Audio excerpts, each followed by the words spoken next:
Hello, welcome back guys to Sporaya channels here. Today in this video, I'm going to show you a tutorial how to use navigation gesture on Motorola G06 Power. But before it, I'll have you guys click a subscribe and the bells button before to support this channel. And now, without any further ado, let's get started.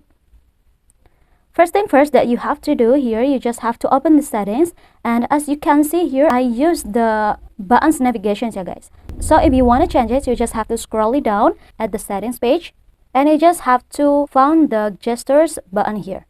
Now you just have to open this option, and after select the first one, which is navigation mode, and here you can see the option that I use here, the 3 buttons navigations. If you want to change it and you want to use the gesture navigations, you just have to click the first one, which is gesture navigations, and then here at the bottom you can see the button will disappear automatically here at the bottom.